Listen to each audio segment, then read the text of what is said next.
कि वो आपका मार्गदर्शन करें। सभी भाई बहनों को नमस्कार। आइए गायत्री मंत्र एक बार हम लोग साथ साथ कर लें।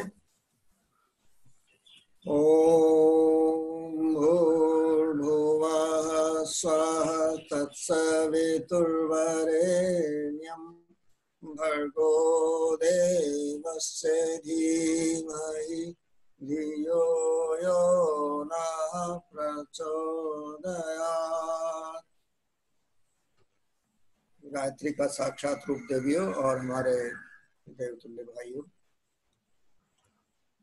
सभी जितने भी मत हैं आध्यात्मिक विकास के लिए, जितने भी आजकल हम दो चार तो हम लोग भारत में जानते ही हैं, इस्लाम है, क्रिश्चियनिटी है, सिखिज्म है और अपना वैदिक मत है, और भी जो मत भारत में नहीं है बाहर हैं, उनमें सब में एक चीज समान है, उपासना, साधना और आराधना। इसको साधारण शब्दों में समझें तो ऐसे समझें कि जैसे आप कोई स्कूटर खरीद लाए तो आपने शक्ति पाली, एक जगह से दूसरी जगह तेज जाने की आपने शक्ति पाली। ये इसकी तुलना उपासना से की जा सकती है और साधना की तुलना की जा सकती है कि आपको स्कूटर चलाना आना चाहिए, अन्यथा उस शक्ति का फायदा होने के बजाय नुकसान हो सकता है। अब स्कूटर चलाना भी आता है, स्कूटर भी अपने पास है, अब उसको कोई चलाए ही नहीं तो फिर वो पहले दोनों काम बेकार हो जाएंगे। इसी प्रकार से अध्यात्म जगत में महापुरुषों ने कहा कि आपके पास केवल 3 टूल हैं कुछ भी दुनिया में पाने के लिए। शांति पानी हो, प्रसन्नता पानी हो, धन पाना हो, सम्मान पाना हो, स्वास्थ्य पाना हो, तो उसके लिए मनुष्य के पास 3 औजार हैं, 3 टूल हैं। शरीर है, बुद्धि है और उसको निर्देश देने वाली भावना है। इन तीनों के समन्वित सदुपयोग से इस संसार में मनुष्य कुछ नहीं पा सकता है। इस्लाम में इसको इबादत, सोहबत, खिदमत के नाम से कहा गया, नमाज, रोजे, ज़कात के नाम से कहा गया।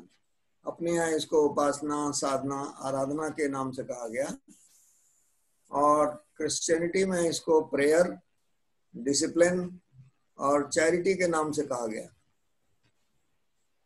सिखों में इसको नाम जपो, कीरत करो और वर्ण छको। भगवान का नाम जपने से यानी उपासना से जो शक्ति पाई, साधना से जो ज्ञान पाया, उसको बांट कर खाओ यानी आराधना। बांटना माने आराधना। उपासना साधना की उपलब्धियों को विस्तार देना, ये आराधना का मुख्य उद्देश्य है। आराधना का ही दूसरा नाम यज्ञ है। इसी को हम सेवा कहते हैं। साधना, स्वाध्याय, संयम, सेवा, ये नाम आता है, ये भी आराधना ही है। और सिखों में एक बड़ा अच्छा शब्द आता है, शुभ कर्म। शुभ कर्म का मतलब सेल्फलेस कर्म, स्वार्थ रहित काम कर्म, अर्थात कर्मयोग।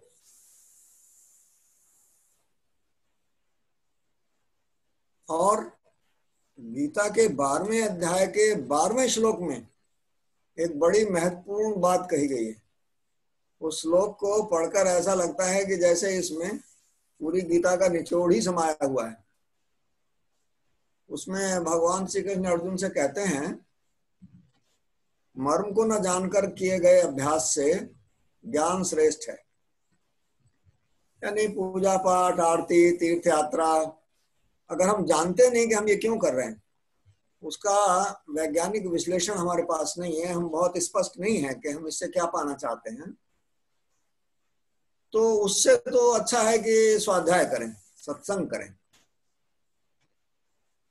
और ज्ञान से भी मुझ परमेश्वर के स्वरूप का ध्यान श्रेष्ठ है, ऐसा भगवान श्री कृष्ण कहते हैं।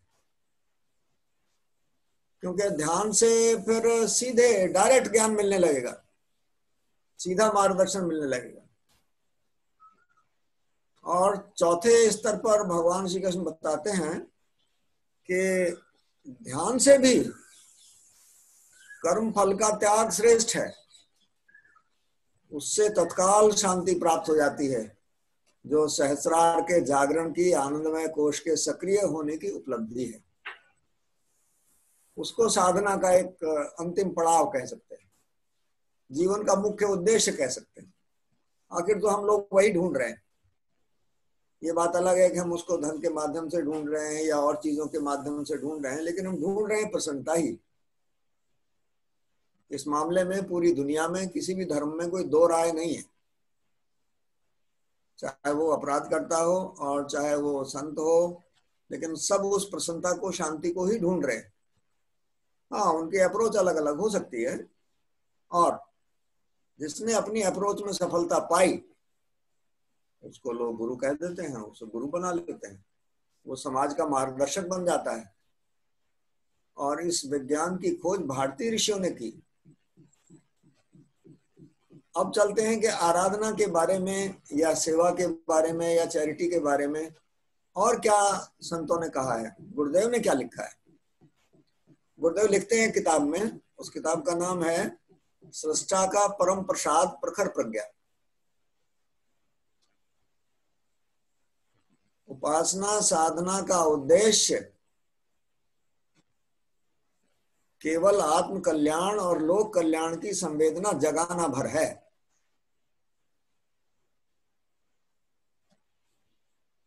यानी आराधना अगर नहीं निकली हमारी उपासना साधना से, तो फिर वो दोनों का कोई उद्देश्य नहीं, क्योंकि वो तो टूल ही है ना, साधन ही है। वो तो साधे तो परम शांति है, बाकी ये सब साधन है। और सिखों में एक बहुत अच्छा श्लोक गुरु गोविंद सिंह जी ने कहा है, जिनको हनुमान जी का, परशुराम जी का, भगवान शंकर का अवतार माना जाता है, कि शिवा वरदे मोहे, हे भगवान शंकर मुझे वरदान दो, पुर्जा पुर्जा कट मरूं, शुभ कर्मन ते कबहू न टरूं। मेरा जीवन यज्ञीय हो, किसी भी कीमत पर मेरा जीवन यज्ञीय हो। गुरुदेव लिखते हैं एक जगह कि भगत सिंह ईश्वर को नहीं मानते थे, लेकिन वो ऋषि आत्मा थे। उन्होंने ईश्वर प्राप्ति की क्योंकि निस्वार्थ भाव से उन्होंने अपने आप को समाज के विकास के लिए, मानव के विकास के लिए समर्पित किया। क्या रुक गया क्या? चलो। तो ये काफी सिखों की तो आरती में सवेरे शाम इस श्लोक को शामिल किया जाता है। जैसे हमारे यहाँ कहा जाता है कि हम सुधरेंगे, युग सुधरेगा, हम बदलेंगे, युग बदलेगा। और अपना युग निर्माण सत्संकल्प का अगर हम विश्लेषण करें तो इसमें उपासना के संबंध में केवल पहला ही सूत्र है, हम ईश्वर को सर्वव्यापी निराकारी, सर्वव्यापी न्यायकारी मानकर उसके अनुशासन में चलें। और स्वाध्याय सत्संग के बारे में 2 पॉइंट हैं, बाकी सारे आराधना से ही जुड़े हुए सूत्र हैं। जितने हैं 14 या 15 सूत्र इसमें आराधना से ही जुड़े हुए हैं कि हमको क्या क्या करना है, उस उपासना साधना का परिणाम क्या होगा, हमसे आशा क्या की गई है। अब इसका थोड़ा सा आराधना का वैज्ञानिक विश्लेषण कर लेते हैं कि ये सबसे अच्छा सौदा क्यों है। गुरुदेव ने इस पर भी एक किताब लिखी है, ईश्वर के साथ साझेदारी, नफे का सौदा। मान लिया कोई हमारा कार्यकर्ता रोजाना ये निश्चित करता है कि मैं अपने परिवार का भरण पोषण करते हुए 2 घंटे का रोजाना समय दान करूं, और वो रोजाना एक किसी के घर में यज्ञ कराता है और दक्षिणा में उसका नशा मांग लेता है। अब उस एक आदमी का नशा छूट जाने से कितने सत्परिणाम होंगे, इस पे जरा सा भी विचार करें तो पता लगेगा कि अपने शेष जीवन में वो व्यक्ति लाखों रुपए की बचत करेगा। उसमें हिस्सा उस आराधना वाले का भी है। कहीं कहीं तो ये मिलता है कि 10वां हिस्सा उसी का है जो प्रेरक है, और उस 10वें हिस्से में 10वें का 10वां उनका है, जो उसके प्रेरक है कि कार्यकर्ता किसने बनाया है, तो वो 1% गुरुदेव के हिस्से में आएगा, 9% को उस कार्यकर्ता के हिस्से में आएगा। एक दिन का 2 घंटे का श्रम, और उसका नशा छूट जाने से उन बच्चों की शिक्षा में जो सुधार होगा। अगर नशा ही चलता रहता तो हो सकता है बच्चे पढ़ लिख ठीक से ना पाते, अपराधी बन जाते, और जब उनको वातावरण ठीक मिलेगा तो वो एक अच्छे समाज सेवी बन सकते हैं, उच्च अधिकारी बन सकते हैं, देश के योगदान में बहुत हिस्सा ले सकते हैं, कंट्रीब्यूशन कर सकते हैं। इसका तो हिसाब ही कैसे लगेगा, धन का तो हिसाब लग भी सकता है। और उस व्यक्ति की आयु बढ़ गई, अगर नशा न करने से उस व्यक्ति की आयु बढ़ गई 10 साल भी, तो उसमें से भी कार्यकर्ता को अपना हिस्सा मिला। इसीलिए महापुरुषों के पास ये जो आराधना से हिस्सा है कमाई का, ये इतना सारा इकट्ठा हो जाता है तो वो किसी की आयु बढ़ा देते हैं, किसी गरीब को धनवान बना देते हैं, क्योंकि वो खुद तो खर्च करते ही नहीं उसमें से। उनको ये विज्ञान मालूम है कि ये बिल्कुल साइंटिफिक प्रोसेस है, इसमें चमत्कार जैसी कोई बात है ही नहीं। हाँ, ये बात जरूर है कि भावनाओं का हिसाब कैसे लगेगा। पदार्थ का तो हिसाब लग सकता है, बुद्धि का भी कुछ सीमा तक हिसाब लग सकता है, मगर भावनात्मक उपलब्धियों का हिसाब कैसे लगेगा। वो शराबी जिसने शराब छोड़ दी है, अब उसकी पत्नी का जीवन कितना शांतिमय होगा, कितना कलह से मुक्त होगा, कितना पड़ोसी लोग उसकी प्रशंसा करेंगे, कितना पड़ोसियों का सहयोग मिलेगा। और स्थिति ये आएगी कि लोग ये कहेंगे आपके पास आके कि भाई साहब हमें तो आपसे यज्ञ कराना है, आप हमारे घर पे आइए और यज्ञ कराइए, हमको ये आदत बहुत परेशान कर रही है, आप हमारी सहायता कीजिए। तो इसी को कर्मयोग भी कहते हैं। आराधना को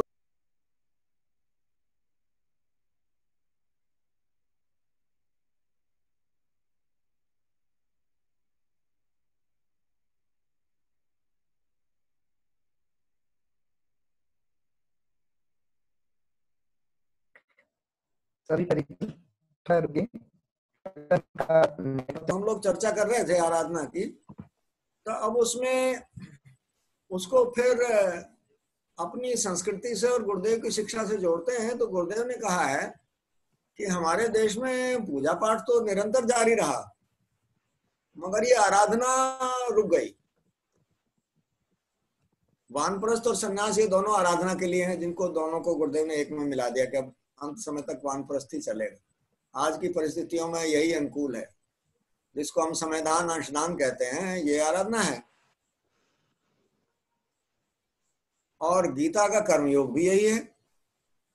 लेकिन ऐसा नहीं है कि आराधना में भक्ति योग नहीं है या ज्ञान योग नहीं है, वो दोनों भी इसमें है, क्योंकि उनके बिना, उन दोनों के बिना आराधना भटक सकती है। बहुत सारे आतंकवादी भी कहते हैं कि हम भगवान की सेवा कर रहे हैं, और वो खतरा भी उठाते हैं, जान भी देते हैं, लेकिन वो उपासना साधना का चरण चूंकि उन्होंने पूरा नहीं किया, इसलिए हो सकता है कि वो आराधना ना हो। और आराधना का स्वरूप बदलता है। भगवान राम के समय में आराधना 2 तरीके से हुई। एक तो भगवान राम की सेना में लोग शामिल हुए और उन्होंने युद्ध में हिस्सा लिया। फिर बाद में भगवान राम ने जब अश्वमेध यज्ञ किए तो उसके प्रचार प्रसार में, विचार क्रांति अभियान में बहुत सारे लोगों की जरूरत पड़ी, तो आम जनता ने फिर उसमें हिस्सा लिया। भगवान श्री कृष्ण के समय में ये स्वरूप थोड़ा सा बदल गया।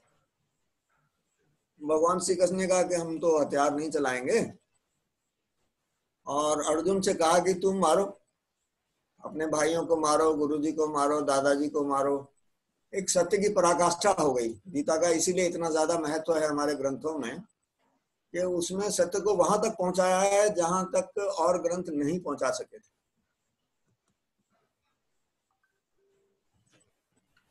इसके बाद भगवान बुद्ध आए।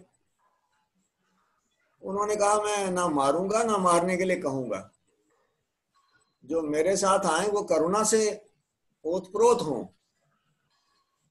और उनको गुरुदेव ने लिखा है कि 2.5 लाख लोग समयदान में मिल गए, जिसमें ज्यादातर बड़े बड़े सेठों के बच्चे, राजकुमार राजकुमारियां, बिल्कुल क्रीम थी मैनकाइंड की, वो उनको मिली। और इतने अहिंसक और प्यार भरे आंदोलन में भी 1.25 लाख आदमियों की जान चली गई। कुछ यात्राओं में मारे गए, कुछ को जनता ने मार डाला। गुरुदेव लिखते हैं कि इतने प्यार भरे आंदोलन में भी बलिदान हुआ। आराधना की यही पराकाष्ठा है जो समर्पण पे जाके समाप्त होता है, जिसको हम ध्यान में कहते हैं कि विलय। हमारा सविता में विलय, गुरु में शिष्य का विलय, वो यही है। लेकिन हम एकदम उस जगह नहीं पहुंच सकते। इसको भी गुरुदेव ने एक्सप्लेन किया है कि ये झोला पुस्तकालय और ज्ञान रथ और यज्ञ कराना, ये तो शुरुआत है। आप लोग बड़े सस्ते में छूट रहे हैं। इससे अगली जो पीढ़ी होगी उसको संघर्षात्मक चरण में बलिदान भी करना पड़ेगा। और इस बार हमको खाली बलिदान से संतोष नहीं होगा। हम आपको 10, 20, 30 साल काम भी लेंगे और फिर आपका बलिदान भी करा देंगे। आप तो हमारे ऊपर छोड़ दीजिए कि हम आपका क्या करेंगे। तो आराधना बिना ठीक ठीक उपासना और साधना के नहीं हो सकती। लेकिन उपासना साधना के विकास में आराधना बहुत सहायक है। कोई कार्यकर्ता ये संकल्प लेता है कि मैं 1 घंटे रोजाना अपने आसपास लोगों को साहित्य पहुंचाने जाऊं, और वो साहित्य पहुंचाने जाता है, तो दिन भर उसको ये ध्यान रहता है कि इतने बजे तो मुझे किताबें पहुंचाने जाना है। अभी वो किताबों में समय खर्च नहीं किया उसने, अभी वो अपनी ड्यूटी कर रहा है या कोई और काम कर रहा है, लेकिन उसका ध्यान गुरुदेव के साहित्य पहुंचाने में है। ये काम की जो क्वालिटी होती है, काम की जो दिव्यता होती है, उसकी शक्ति है कि 1 घंटे का समय दान सवेरे से ही ध्यान में रखता है कि इतने बजे तक ये काम निपटाना है, इतने बजे तक ये निपटाना है, क्योंकि इतने बजे तो मुझे वहां जाना है। अब ध्यान चल रहा है, इनडायरेक्टली ध्यान गुरुदेव का हो रहा है। दिमाग में बातें आ रही हैं कि मैं कौन से मोहल्ले में जाऊंगा, किन लोगों से मिलूंगा, कौन कौन सी किताबें ले जाऊंगा, कितना वजन मेरे साथ जा सकता है, कौन सा मैं तरीका इस्तेमाल करूंगा। और वो अपना टाइम मैनेजमेंट करता है सिर्फ इसलिए वो 1 घंटा उसको निकालना, वो हर समय ध्यान में रहता है। अब वो 1 घंटा हो गया, 1 घंटे में वो गए, कुछ लोगों ने बड़ा प्यार दिया, कुछ लोगों ने हो सकता है हंसी उड़ाई कि भाई आपको क्या हुआ है, आपको भी ये हो गया किताब बांटने वाला काम, आप भी हरिद्वार हो आए हैं क्या। इस तरीके से कुछ लोग, अपने ही लोग मजाक भी करते हैं। तो फिर जब वहां से लौटते हैं तो भी भाई लोग ध्यान में रहते हैं कि देखो उसने ऐसे किया, उससे तो बड़ी उम्मीद थी, कितना पुराना हमारा उसका संबंध है, एक भी किताब नहीं ली, और उसको तो हम जानते ही नहीं थे, उसने चाय भी पिलाई और हमारी एक की जगह कई किताबें ले ली, उसने बड़ी रुचि दिखाई। तो हमें आश्चर्य होता है, हम और सत्य के निकट पहुंचते हैं। जहां आशा की थी वहां पूरी नहीं हुई, और जहां आशा नहीं की थी वहां पर चमत्कार हो गया। तो बाद में भी हम ध्यान में रहते हैं और हमारी आराधना का स्वरूप निखरता है। फिर धीरे धीरे जब आदमी आराधना में अच्छी तरह से प्रवृत्त हो जाता है, इसके लाभों को जान जाता है, तो फिर उसको अपनी समीक्षा करने का अभ्यास हो जाता है। वो अपनी समीक्षा करने लगता है कि मैं कहीं इसके बदले में प्रशंसा तो नहीं चाहता, एप्रिसिएशन की मेरे अंदर कहीं छिपी कामना तो नहीं आ रही है, कहीं मैं इसके बदले में कोई पुरस्कार तो नहीं चाहता, कहीं मैं इसके बदले में कोई धन तो नहीं चाहता, कहीं इसके बदले में मैं कोई सुविधा तो नहीं चाहता।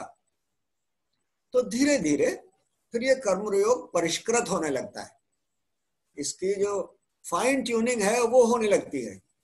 और अपनी समीक्षा से बिना किसी के कहीं जानते रहते हैं भाई लोग कि हाँ यहाँ थोड़ा सा अहंकार अभी है, यहाँ पर देखो हम साइकिल से भी जा सकते थे, ज्यादा दूर नहीं था, पर हमने तेल का इस्तेमाल किया, प्रदूषण भी बढ़ाया, मजबूरी होती तो ठीक था, मगर यहाँ तो दूसरा विकल्प था हमारे पास, फिर भी हम गए। या यहाँ तो हम पैदल ही जा सकते थे, यहाँ हमने ये चीज क्यों इस्तेमाल की। इस तरह की बात होगी और अपने आप ही व्यक्ति समीक्षा करेगा और वो इसका श्रेय गुरुदेव को देने लगेगा कि नहीं, ये गुरुदेव की कृपा से ये काम संभव हो पाया। और गुरुदेव ने लिखा है कि काम तो हमको करना है, आपको तो हम निमित्त बना रहे हैं। गुरुदेव की जन्मभूमि में आंवलखेड़ा में जहां गुरुदेव उपासना करते थे, वहां गुरुदेव ने निर्देश दिया था कि यहाँ कबीरदास जी का ये दोहा एक प्लेट पे लिख के इसको गाड़ दो, ताकि जो आए वो इसको देखे। साईं सो सब होत है, बंदे ते कछुनाए, राई को पर्वत करे, राई पर्वत माह। तो फिर साधक अपनी आराधना को शुद्ध करता हुआ यहाँ तक पहुंच जाता है। बीच बीच में उसको थोड़े विकार भी आते हैं, कहीं कुछ खा लिया, कुछ वाणी किसी की सुन ली, वो भी आहारी है तो उससे विकृति भी आती है, और फिर वो उसको सुधार लेता है। और इसका परिणाम स्वतः अपने आप होता है। जैसे 5वीं पास बच्चा अपने आप ही 6ठी में प्रमोट हो जाता है, ऐसे ही कर्मयोगी स्वतः ही भक्ति योग में प्रमोट हो जाता है। और गुरुदेव से जो उसका संबंध है वो एक हॉटलाइन जैसा हो जाता है, उसका आदान प्रदान होने लगता है, उसको बेहतर मार्गदर्शन मिलने लगता है। फिर उसको ये ऐसी बातें भी याद आती हैं जो गीता में कहा है, जिसकी श्रद्धा मुझ में ना हो उसको ये मेरी गीता ना सुनाई जाए, और जो मेरी गीता को सुनाएगा वो मुझे अति प्रिय होगा, सब भक्तों में श्रेष्ठ होगा। ये 18वें अध्याय के अंत में भगवान श्री कृष्ण ने कहा है, जो शर्तें सुनाई हैं उसको, किसको सुनाना है मेरी गीता को और किसको नहीं सुनाना है। तो फिर साधक इन सब बातों पे विचार करता है, अपनी समीक्षा करता रहता है, अपना सुधार करता रहता है, और शनै शनै उसका भक्ति योग अंकुरित होके, बचपन होके, प्रौढ़ावस्था पाके, और फिर उसके अंदर एक प्रेम की धारा, निष्काम प्रेम की धारा, अपने शत्रु के लिए भी वही प्रेम जो अपने मित्र के लिए, अपनी संतान के लिए होता है। फिर उसको ऐसी बातें याद आने लगती हैं। जब विनोबा ने अपनी माँ से पूछा कि पड़ोसी के बेटे को पराठे खिलाती हो और मुझे रात की रोटी देती हो माँ, ये क्या बात है? पड़ोसी अपने बच्चे को छोड़ गए थे, तीर्थ यात्रा गए थे, तो विनोबा की माँ ने कहा था तू मेरा बेटा है, तुझे कुछ भी खिला दूंगी मैं, और ये तो परमेश्वर है, इसको तो जो मेरे घर में सबसे अच्छा होगा वो खिलाऊंगी मैं। तो फिर साधक अपने आप को कठोरता में बांध लेता है, उसका आत्मसंयम, उसके कपड़ों की संख्या कम हो जाती है, उसकी आवश्यकताएं कम हो जाती हैं, उसके भोजन में सादगी आ जाती है, वो मौन ज्यादा रहने लगता है, केवल गुरुदेव की ही बातें करता है, दूसरी बातों में वो रुचि नहीं लेता है।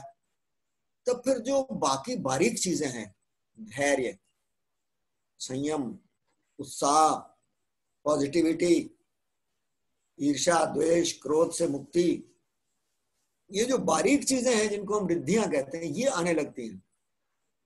ये भक्ति योग की पराकाष्ठा है। जो गुरुदेव ने लिखा है, वो कौन संत थे, हमको नाम याद नहीं आ रहा है, वो कुत्ता रोटी लेकर भाग गया तो घी लेके दौड़े पीछे उसके कि भाई इसको चुपड़ तो दूं में जरा, तुम सूखी काहे ले जा रहे हो भगवान। तो फिर उस महत्व को भक्त समझने लगता है। शुरू में तो ऐसी बातों की हंसी उड़ाता है, लेकिन बाद में जब वो खुद इस स्टेज में पहुंचता है तो उसका महत्व मालूम होता है कि यही चीजें हैं जो भगवान से मिलाती हैं। फिर उसे राजा शिवी की कथा याद आने लगती है कि एक कबूतर की जान बचाने के लिए सारा मांस ही काट काट के राजा शिवी ने दे दिया, जो भगवान राम के पुरखों में से ही एक थे, सूर्यवंशी थे। ये सब बातें याद आने लगती हैं। तो फिर वो उसकी समझ में आता है कि देखो ये भी तो आराधना है, कि 2 घंटे की आराधना में ईश्वर प्राप्ति हो गई, बजाय 10-20 साल किताबें बांटने के ऐसी आराधना क्यों ना की जाए। तब वो साधक प्रचारात्मक से रचनात्मक के लिए मैच्योर हो जाता है, और रचनात्मक में जब वो करता रहता है और उसकी आराधना जारी रहती है तो फिर वो संघर्षात्मक के लिए मैच्योर हो जाता है। जो चरण अभी हमारे मिशन में आना बाकी है, ये ऑटोमेटिक है सब। जिसने प्रचारात्मक में बढ़िया काम किया है वो अपने आप प्रमोट हो जाता है, उसको पता ही नहीं लगता कि वो कब प्रमोट हुआ, कब रचनात्मक में चला गया। प्रचारात्मक में टोलियां जाती हैं तो उनको लोग लेने आते हैं, स्टेशनों पर रिसीव करते हैं, मालाएं पहनाते हैं, यहाँ उनका बिस्तर है, यहाँ उनका खाना है। रचनात्मक में उल्टा हो जाता है, जहाँ बाढ़ आई है उनका भी खाना ले जाना है, अपनी भी व्यवस्था करनी है, अपने सोने की भी करनी है, अपने खाने की भी करनी है, और उसमें साधक को आनंद आता है। वो जान जाता है कि ये प्रचारात्मक से बड़ी चीज है, सम्मान पाने के बजाय देना ज्यादा अच्छा है। और इसके बाद में फिर वो उस पे आ जाता है, राजा शिवी वाली स्थिति पे। फिर उसकी परीक्षा लेते हैं गुरु तरह तरह से। उसको मौत का भय सताता है, उसको अपमान का भय सताता है, और उस सब में जब वो पास हो जाता है तब फिर वो वहां पहुंच जाता है जहां गुरुदेव का अपने गुरु से रिश्ता हो गया, जहां दोनों एक हो गए। इसको दादा गुरु ने गुरुदेव से पहले ही विजिट में हिमालय में कहा था कि तुम्हारे अंतिम विजिट में हम सारा चार्ज अपना तुमको दे देंगे, तुम्हारा सारा भार तुम्हारे कंधों पर आ जाएगा। फिर गुरुदेव और दादा गुरु एक हो गए, भक्त और भगवान एक हो गए। इसको बहुत प्यार से एक जगह एक वीडियो में गुरुदेव ने कहा है कि हम आपको इतना ऊंचा उठाएंगे, इतना ऊंचा उठाएंगे। तो उन्होंने उदाहरण दिया है कि मेले में बच्चे को घुमाते हैं तो बच्चा कहता है हमको दिखाई नहीं दे रहा है, तो पिताजी उसको अपने कंधे पर बैठा लेते हैं, तो पिताजी से भी ऊंचा सर हो जाता है बच्चे का, तो अब वो दूर दूर तक देख सकता है। इससे गुरुदेव ने उदाहरण दिया है अपने, यानी अपने प्यार को कहां तक उन्होंने अभिव्यक्त किया है, ये समझने वाली बात कि हम आपको कंधे पे बिठा लेंगे तो फिर आपको खूब दूर दूर तक का दिखाई देगा, मतलब जहां तक हमको नहीं दिखाई देता वहां तक आपको दिखाई देगा। और ये निश्चित रूप से एक महान गुरु की अभिलाषा होती है कि उनका शिष्य उनसे आगे निकले। और वशिष्ठ ऋषि ने विश्वामित्र को अपने से आगे बढ़ाया, तो भगवान राम को ले जाके वहां सौंपा कि भाई अब आगे का ज्ञान, आगे की शक्तियां देंगे। तो फिर ज्ञान योग आ जाता है, भक्ति योग की पराकाष्ठा। जब लगता है कि ये शरीर तो नश्वर है, ये तो मिट्टी है, 5 तत्व का पुतला है, इसका क्या है जी, ये तो जब चाहो मिल जाता है, सारा संकट तो इससे पीछा छुड़ाने का है कि ये मिले ही ना, ये समझ में आ जाता है। कहाँ फंस गए इस संसार में, करने वाला भगवान, बिगाड़ने वाला भगवान, बनाने वाला भगवान, हम कहाँ फंस गए। फिर ये ज्ञान होता है, बस फिर उसको सब व्यर्थ जैसा दिखने लगता है, फिर वो डेपुटेशन पे संसार में रहता है मुक्त अवस्था में। तो ये ज्ञान योग है। ज्ञान योग का मतलब है मुक्त अवस्था। फिर भगवान चाहे 10 बार जन्म दिलवाएं, प्रेम का तो तकाजा ही ऐसा है। स्वामी विवेकानंद ने कहा है कि मैं स्वर्ग नहीं चाहता, मैं मोक्ष नहीं चाहता, मैं बार बार जन्म लेकर उस भगवान की सेवा करना चाहता हूं जिसको मनुष्य कहते हैं। तो वो स्थिति आ जाती, वो ज्ञान योग है। जहां प्रशंसा की कामना नहीं है, अपने किसी साथी से गलती हो गई तो अपने ऊपर ले ली, भाई इनकी गलती नहीं है, हमसे हो गई। बजाय इसके कि हम क्रेडिट लें, हम क्रेडिट देना सीख जाते हैं। इसको डॉक्टर साहब अपने लेक्चर्स में कहते हैं यश का दान। जिस यश के हम अधिकारी हैं उसका भी दान करें, जो क्रेडिट हमें मिलना चाहिए उसका भी दान करें, वो भी किसी और को दे दें। और हमारे घर में माता पिता हमेशा ये करते हैं। बच्चा स्कूल में फर्स्ट आता है तो माँ ये कभी नहीं कहती कि इसको रोजाना तो मैं ही उठा के बिठाती थी, हाथ में किताब देती थी, उधार मांग के लाती थी, फीस तो मैं ही जुटाती थी, बर्तन मांज के इसकी फीस तो मैंने ही जुटाई, कभी नहीं बेचारी कहती। जो आएगा उसी से कहेगी देखो मेरे बच्चे को इनाम मिला है स्कूल में, मेरा बच्चा पढ़ने में बड़ा तेज है। तो ये हृदय साधक का हो जाता है। ये हृदय माता जी का था, ये हृदय गुरुदेव का था, ये हृदय जीजी का है, डॉक्टर साहब का है, जो इसका दान करते रहते हैं। और उनसे हमारे लिए भी ये सीखने का मौका है कि हम भी यश का दान करें, अपने आप को पीछे रखें और अपने सहयोगियों को आगे बढ़ाएं, उनको फैसले भी करने दें और सिखाएं भी, फैसले करने की प्रक्रिया भी सिखाएं कि भी फैसला करो, हमको कंसल्ट मत करो, मगर आके बाकी 2-4 को जरूर कर लें ताकि सामूहिकता आए, मिलजुल के चलें। गुरुदेव इस बात को पॉइंट आउट करते हैं एक जगह, ये जो हम यज्ञ वगैरह करा रहे हैं ये तो हम अपने बच्चों को एक जगह उठना बैठना सिखा रहे हैं। शांति कुंज के लिए गुरुदेव ने लिखा है कि भगवान तो बिना शांति कुंज के भी दुनिया बदल देंगे। शांति कुंज बनाने की क्या जरूरत थी, ये तो इसलिए बना दिया कि जरा कोई मॉडल होता है तो लोग आसानी से कन्विंस किए जा सकते हैं कि हाँ देखो सतयुग में ऐसे रहेंगे लोग। 50 साल आगे देखना है भारत को तो शांति कुंज में आज देखा जा सकता है। आवश्यकता भर खर्चा और क्षमता भर काम। साम्यवाद का भी सिद्धांत है, वो बलपूर्वक होता है, ये भावना पूर्वक होता है, बस इतना ही अंतर है ये भी साम्यवाद ही। लॉ ऑफ इक्वलिटी दैवी नियम है, समता का सिद्धांत भगवान का सिद्धांत है।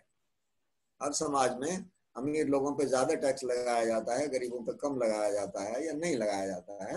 हमारे घर में कोई आ जाए, हम खाना खा रहे हों तो स्वतः ही हमारा मन करता है कि उनसे भी हम खाने के लिए पूछ लें।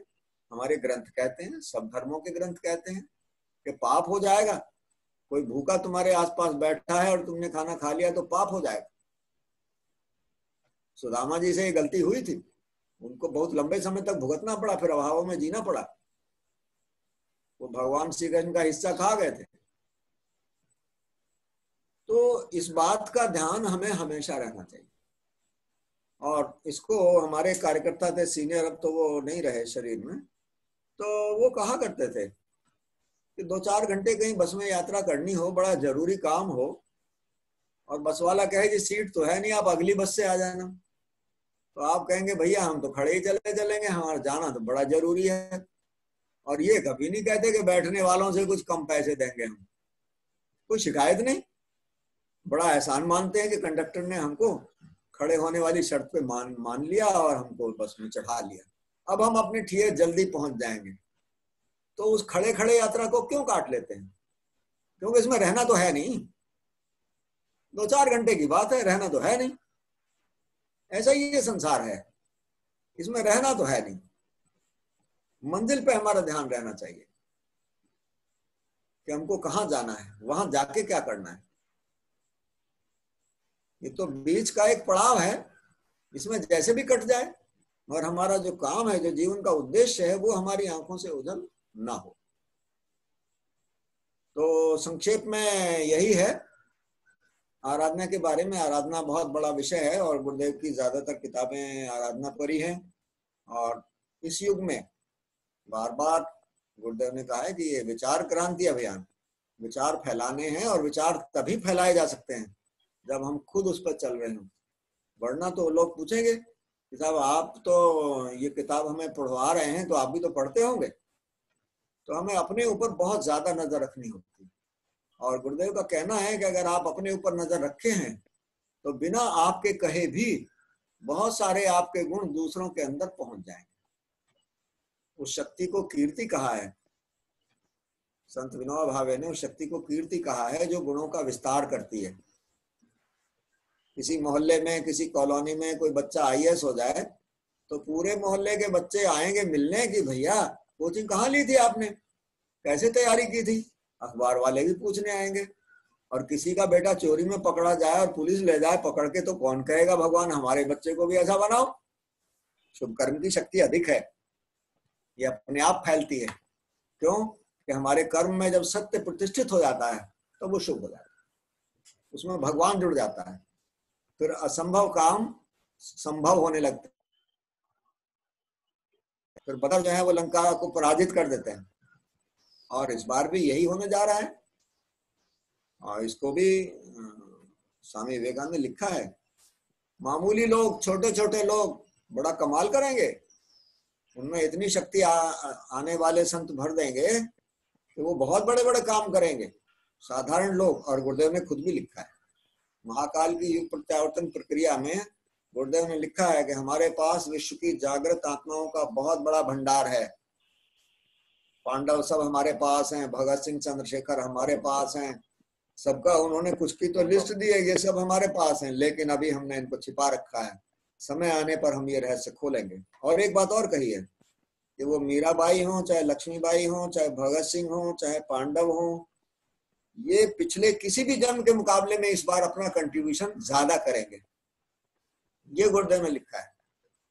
तो अब वो समय इस 2020 में आ ही पहुंचा है जब गुरुदेव लोगों को ऊर्जित करेंगे, उनको प्राण से भर देंगे, और हमें वो प्राण पाने योग्य अपने आप को सिद्ध करना है। और उसका माध्यम ये आराधना ही है।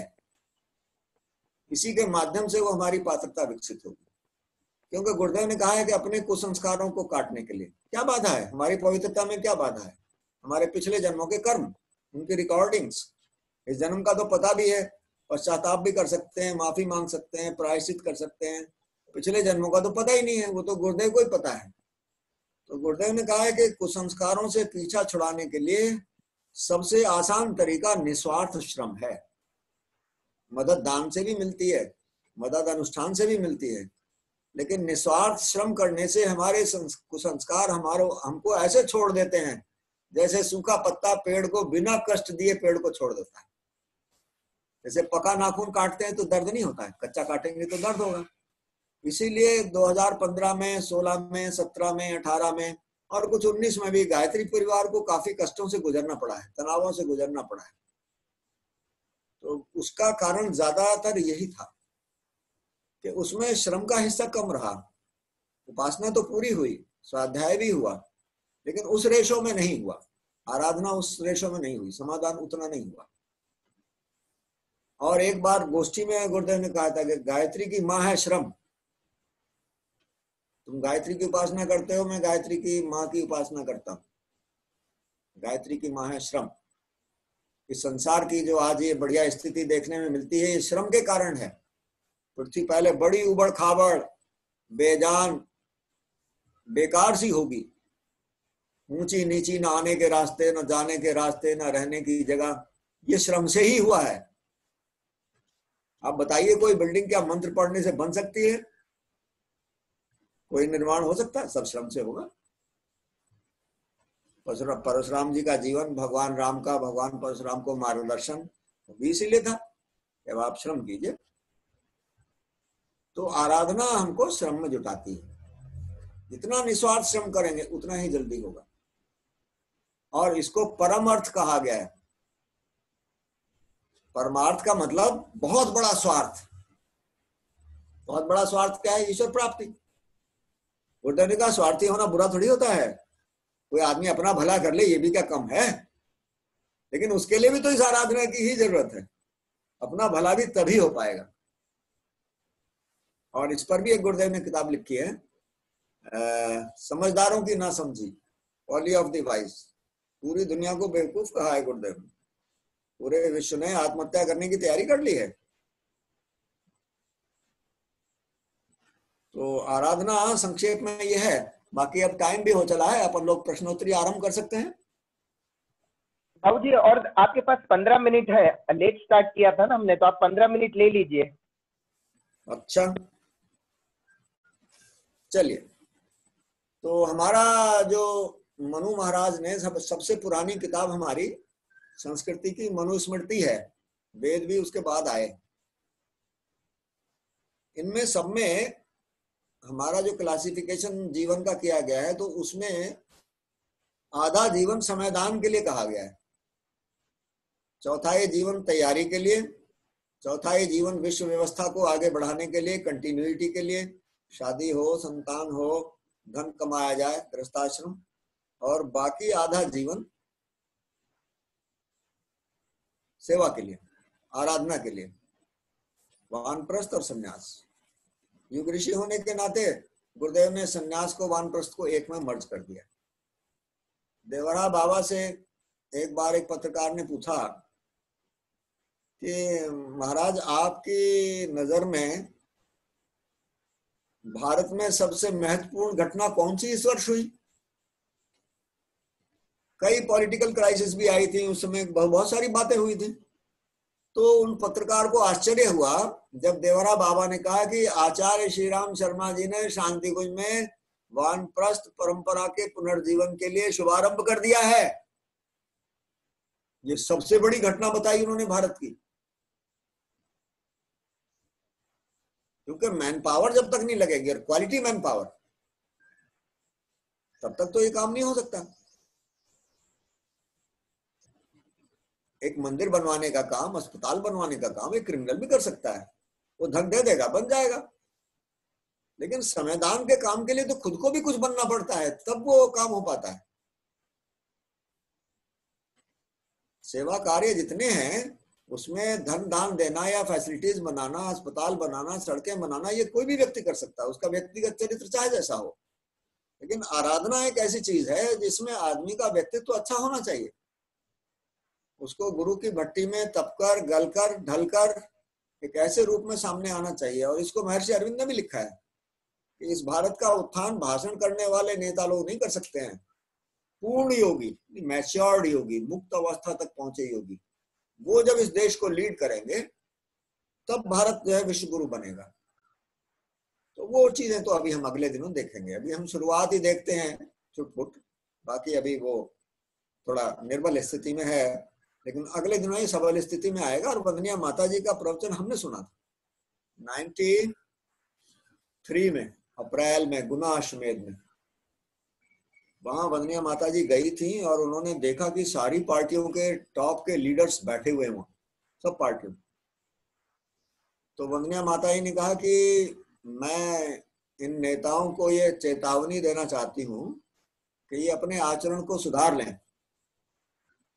जो काम जनता इनसे आशा कर रही है उसको करें, ये जो इनको करना चाहिए, जो इनका धर्म है उसको करें, ये उसको कर नहीं रहे हैं ये।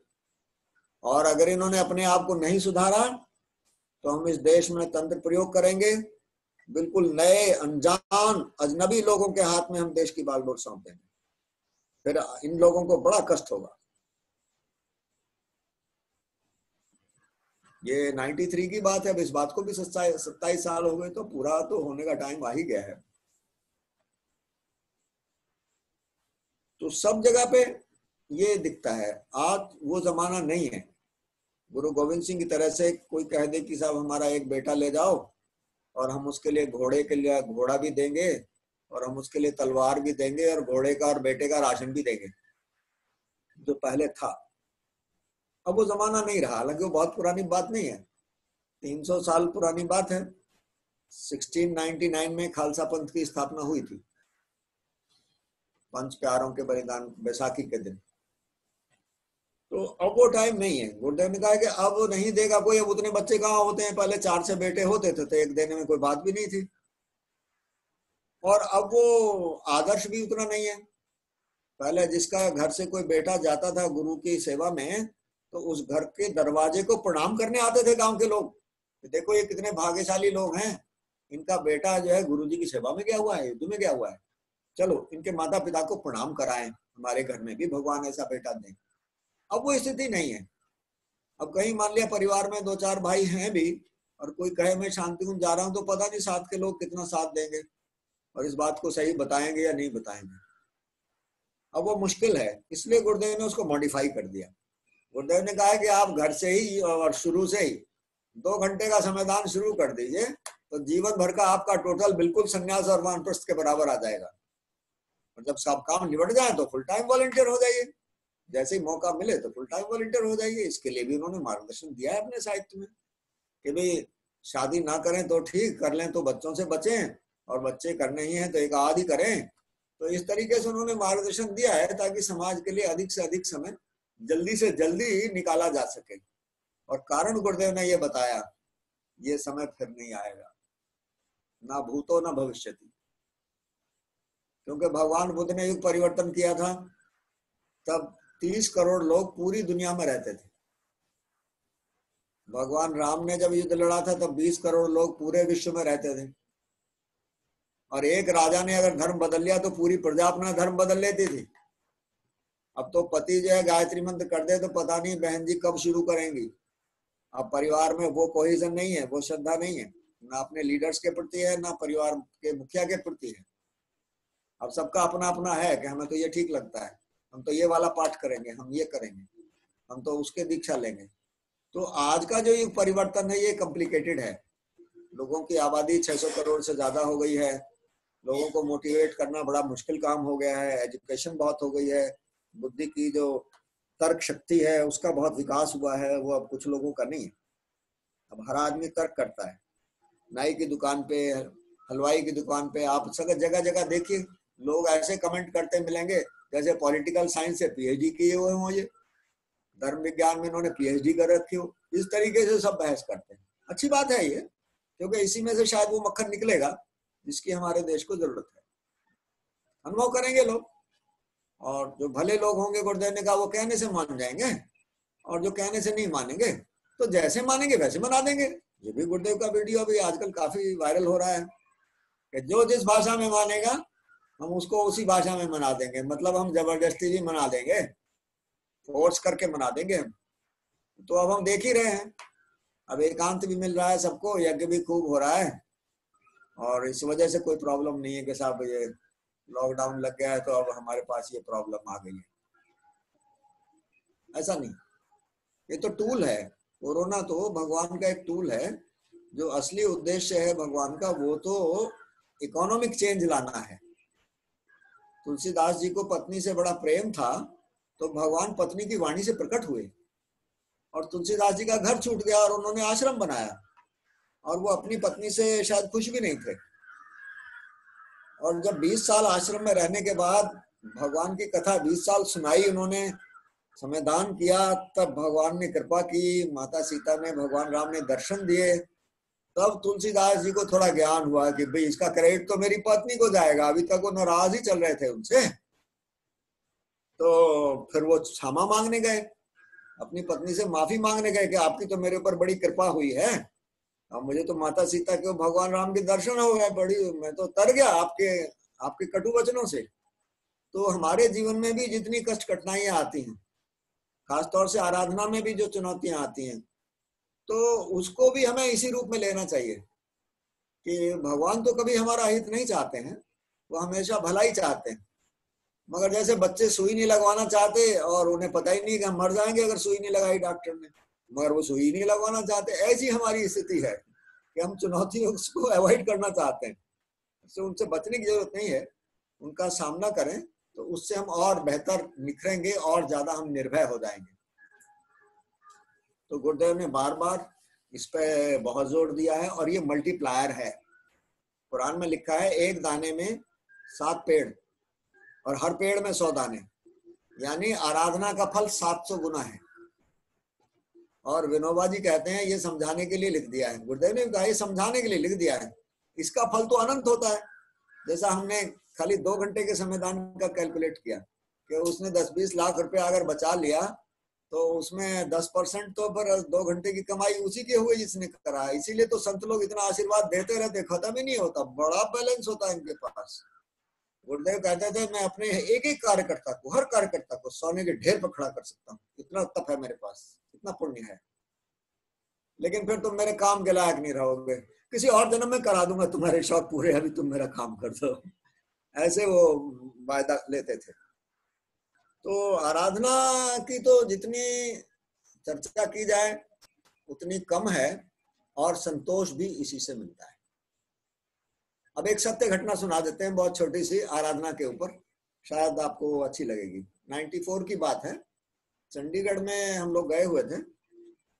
तो जैसा होता है कुछ नए जुड़े हुए लोगों के यहाँ गायत्री परिजन कुछ चाय वाय रख देते हैं कि ये भी जुड़ जाएंगे, इनके घर टोली चली जाएगी।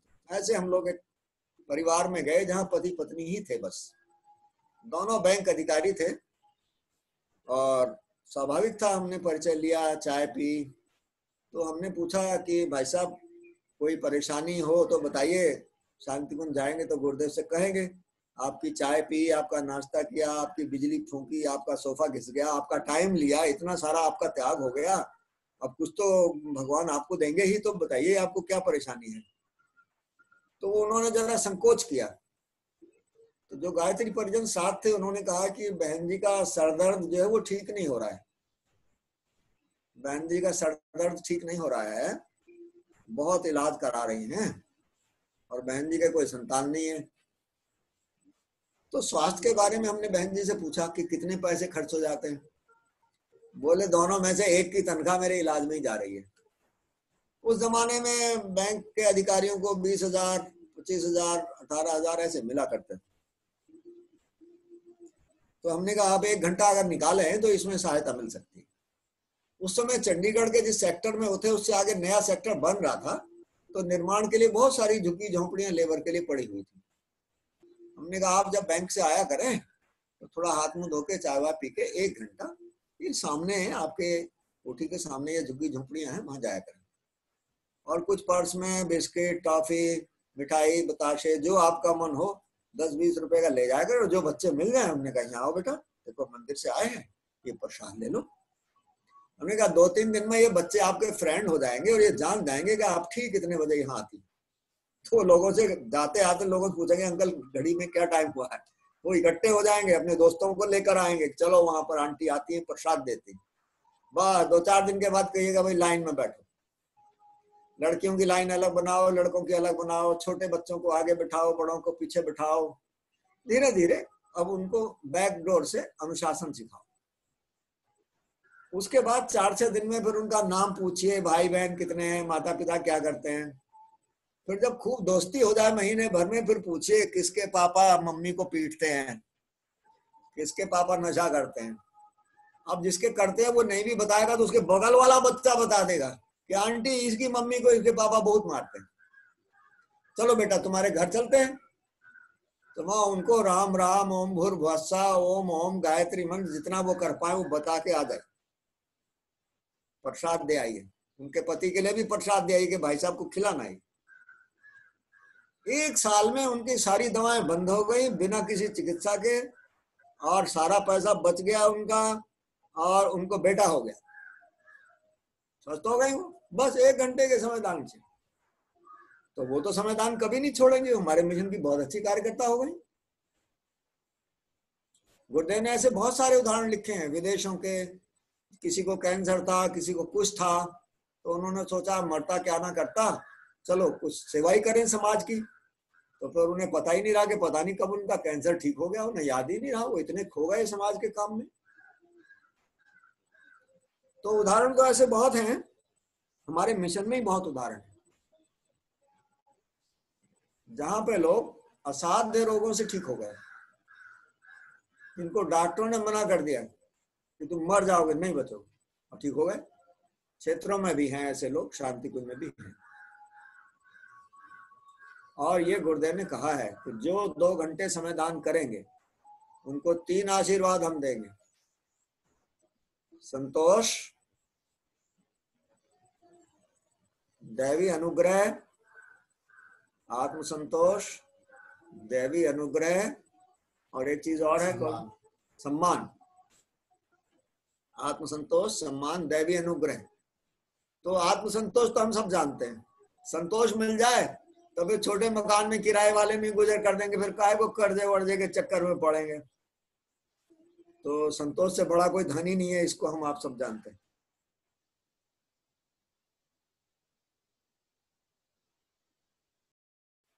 सम्मान के भूखे होते हैं, ये भी खूब गुरुदेव दिलवाते हैं।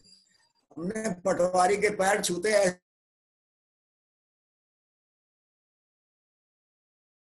तो कथा वथा कराओ, अब हमने तो जितना करना था कर दिया, और मरीज बच जाए तो मानना पड़ता है कि तो तबीयत बुरी हो गया, जान बच गई, आशा नहीं थी। और गुरुदेव कहते हैं कि जो पूरा समय हम ही को दे, उसका तो पूरा योगक्षेम हम देखेंगे, उसका बच्चा, उसका परिवार, सबकी जिम्मेदारी हमारी है।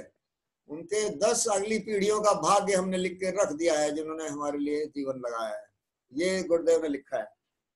और ये गीता में भी बात आई है कि अर्जुन, पापी से पापी व्यक्ति भी, चांडाल भी, कामनाओं का त्याग करके मेरी शरण में आ जाएगा, तत्काल मुझको प्राप्त कर लेगा। गीता प्रेस के संतों ने उसको कहा है कि जंगल में आग लगती है तो चींटी हो या शेर सब भस्म हो जाते हैं, थोड़े पाप हो या ज्यादा, शरणागति से सब भस्म हो जाता है। तो ये गीता में भी ये वायदा किया है भगवान श्री कृष्ण, और ये गुरुदेव ने भी किया है कि जो हमारे लिए ही समर्पित होंगे, हमारा ही काम करेंगे, उनका सब काम हम करेंगे। अब उनके आने वाले बच्चों का भी ध्यान रखेंगे। तो हम समझते हैं कि ये फलश्रुति इससे बढ़िया और क्या हो सकती है कि ना बैंक की मदद की जरूरत, ना पैसे की जरूरत, सब भगवान काम करते चलेंगे, हम उनका काम करते चले। बार बार गुरुदेव ने कहा है आप हमारा काम करिए, हम आपका काम करेंगे। तो ये उदाहरण तो सब लोगों के मिलते हैं कि हाँ गुरुजी हमारा काम कर रहे हैं, और ये भी मिलते हैं कि हम पूरा गुरुदेव का नहीं कर पा रहे हैं, मगर गुरुदेव हमारा पूरा कर रहे हैं। इसके उदाहरण खूब हैं। तो क्या प्रश्नोत्तरी शुरू करें? हाँ बाबूजी, प्रश्नोत्तरी स्टार्ट करते हैं। पहला प्रश्न गोपाल अजमेर एक खड़गांव से है। उनका क्वेश्चन है, हम गुरुदेव के कार्यों में लगे हैं, इसे कर्मयोग में कैसे बदल सकते हैं? गुरुदेव की जो हम कार्य कर रहे हैं, सेवा कर रहे हैं, उसको कर्मयोग में कैसे बदल सकते हैं? हाँ ठीक कहा उन्होंने। तो पहला काम तो यही है कि वो ये माने कि गुरुजी को हमारे काम की जरूरत नहीं है, हमको ही गुरुजी की जरूरत है, हम गुरुजी का काम नहीं कर रहे हैं। पहले तो ये माने हम अपने विकास के लिए काम कर रहे हैं। ये लोक कल्याण जो है ये हमारे विकास का माध्यम है, इसके जरिए से हम विकसित हो जाएंगे। वंदनिया माता जी का प्रवचन हमने सुना है, 93 या 4 की बात है। कोई काम नहीं करेगा इस मिशन में तो भी भगवान दुनिया बदल देंगे, और आप लोगों का विकास यहाँ का यहीं रह जाएगा। गुरुदेव ने लिखा है भगवान ऐसी दुनिया बना सकते हैं जिसमें कोई कमी ना हो, लेकिन फिर मनुष्य का विकास नहीं होगा। तो हमारे विकास का माध्यम है ये जो संविधान है, जो हम गुरुदेव का काम कर रहे हैं। तो कहने में तो कोई बात नहीं कि भाई हम गुरुदेव का काम कर रहे हैं, और हमारे अंदर में भाव दृढ़ रहे कि इसमें हमारा ही हित है। गुरुदेव तो हमारे बिना भी अपना काम कर लेंगे। तो पहली बात तो ये है कि हम कर रहे हैं गुरुदेव का काम, तो गुरुदेव पे कोई एहसान हो रहा है ऐसा मन में भाव ना रखें। ये समझेंगे गुरुदेव ने बड़ी कृपा की, हमको मार्गदर्शन दिया, हमको शक्ति दी कि हम कुछ कर पा रहे हैं, तो हमें संतोष तो मिल ही रहा है, मुंह पे मुस्कुराहट तो आ ही रही है, बड़ी कृपा है। तो इतने से ही हो जाएगा। इस भाव को निकाल दें और अपनी सामर्थ्य को बढ़ाएं, अपने अहंकार पे, अपनी वासनाओं पे, अपने लालच पे निरंतर नजर रखें, क्योंकि सत्य तो हम खुद अपना ही जानते हैं, अपना भी पूरा नहीं जानते। और दूसरा कोई आपके बारे में कुछ भी कहे उस पर ध्यान न दें, क्योंकि मनुष्य अपने आप को ही नहीं जानता, तो दूसरे के बारे में जो भी कमेंट करेगा वो अच्छा नहीं होगा। तो उसमें तर्क में उलझने की या अपने आप को सही साबित करने की जरूरत नहीं है, क्योंकि हम लोगों को तो गुरुदेव के नंबर चाहिए। गुरुदेव हमें क्या समझ रहे हैं ये बात महत्वपूर्ण है, दुनिया हमें क्या समझती है महत्वपूर्ण नहीं है। क्यों? गुरुदेव लिखते हैं ईसा मसीह ने कौन सी गलती की थी जब उनको सूली पर चढ़ा दिया जाए, स्वामी दयानंद ने कौन सी गलती की शीशा पीस के खिला दिया जाए, गांधी जी ने कौन सी गलती की कि गोली मार दी जाए। तुम इस दुनिया से उम्मीद मत करना, जिसको भगवान मिलता है उसे ये संसार कुछ नहीं मिलता है। ये संसार उसका अपमान कर सकता है, उसको नुकसान पहुंचा सकता है। ये मूल्य है, आदर्श पर चलने वाले का ये मूल्य है, ये चुकाना पड़ता है। ईश्वर प्राप्ति की ये फीस है, तो देनी पड़ती है। तो इतने से हम समझते हैं कि ठीक हो जाएगा।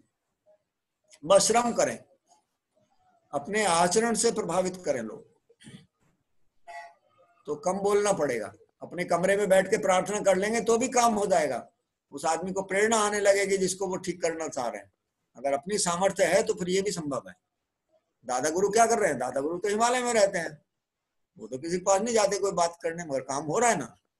हिमालय के ऋषि सत्ताएं सब वहीं तो रहती, तो उनका सपोर्ट हमें मिलेगा। तो अपनी इस ट्यूनिंग को बनाए रखें, और उसकी गुरुदेव व्यवस्था बना के गए हैं। शांति कुंज है, अखंड ज्योति है, जी है, डॉक्टर साहब हैं। और कहीं भी कंफ्यूजन है तो उसको कई लोगों से पूछ के उसको तय करना चाहिए। लीड करने की कोशिश नहीं करनी चाहिए, ये दिक्कत आती है इसमें। शक्ति जब आती है और निरंतर हम शक्ति का उपयोग करते हैं तो हम ये मान बैठते हैं कि हम इस शक्ति के स्वामी हैं, जबकि ऐसा नहीं। वो तो हमारे पास एक धरोहर है, और गुरुदेव ने लिखा है, दीक्षा वाली किताब में लिखा है, ये शक्ति वापस भी ली जा सकती है।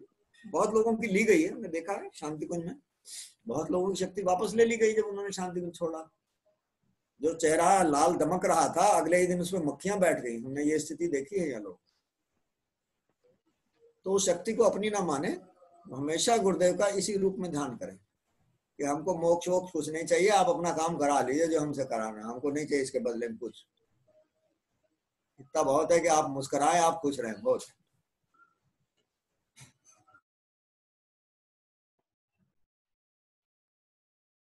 तो कहना होता करते चले जाए, और लोग परिष्कृत होते चले जा रहे हैं इसी से। भगत सिंह भी तो शुरू में पहले पैम्फलेट चिपकाया करते थे दीवारों पे, फिर कहां तक उन्होंने प्रगति की कि गाना गा रहे थे फांसी के टाइम पे। तो एकदम नहीं होता है, धीरे धीरे होता है। ये फर्स्ट स्टेप है कि हम जनसंपर्क करें और अपनी उपासना को, स्वाध्याय को ठीक बनाए। जो निरंतर स्वाध्याय करते हैं उनको कंफ्यूजन कम होते हैं। बाबूजी, मुंबई से डॉक्टर राजेंद्र त्रिपाठी जी का प्रश्न है कि मुंबई में अश्वमेध होने वाला है, श्रद्धेय डॉक्टर जी की जन्मस्थली में अश्वमेध होने वाला है, तो इसमें सारे परिजन अपना समय, अपना श्रम आराधना के किस भाव से लगाएं? अश्वमेध की पूर्व तैयारी में किस भाव से आराधना करनी चाहिए परिजनों को? उसमें भाव ये रहना चाहिए कि भगवान की बनाई इस धरती में लोग बड़ा कष्ट पा रहे हैं। दुनिया के नष्ट होने की नौबत आ गई है, पर्यावरण सब खराब हो गया है, और इसको ठीक करने का तरीका यही है कि लोगों की जीवन शैली बदले। तो बात फिर वहीं से शुरू होगी कि हम अपने आप में जो परिवर्तन ला सकते हैं वो लाएं, तो हम औरों से कहेंगे तो उसका प्रभाव पड़ेगा। गुरुदेव ने कहा एक चोर भी 10-5 चोर जिंदगी में पैदा कर लेता है, क्योंकि वो डुप्लीकेट काम नहीं कर रहा है, जो कर रहा है वो कह रहा है, तो हम भी वही करें, वही होगा, उसका प्रभाव पड़ेगा।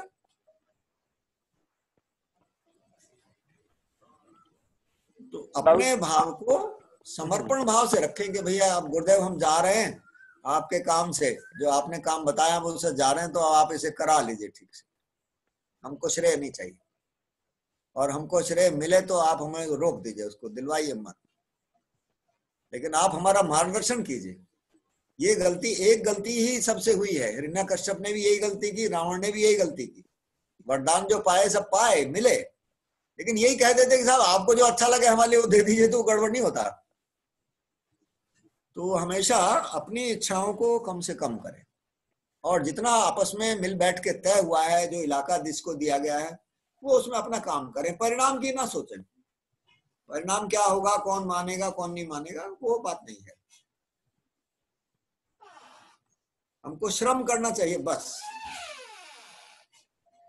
तो अश्वमेध में जो चीजें होती हैं वो ये इतनी ही है कि लोगों को हम उपासना से जोड़ें, स्वाध्याय से जोड़ें, और समयदान के लिए कहें, जो जिस लेवल का कंट्रीब्यूशन दे, उसमें कोई किसी की तुलना नहीं है।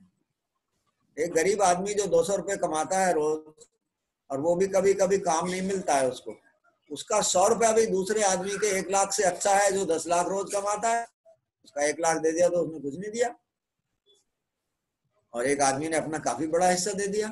गिलहरी को इसीलिए तो मिला ना, गिलहरी को प्यार भगवान का इसीलिए तो मिला कि उसने अपना पूरा लगाया, उसका कंट्रीब्यूशन टोटल है।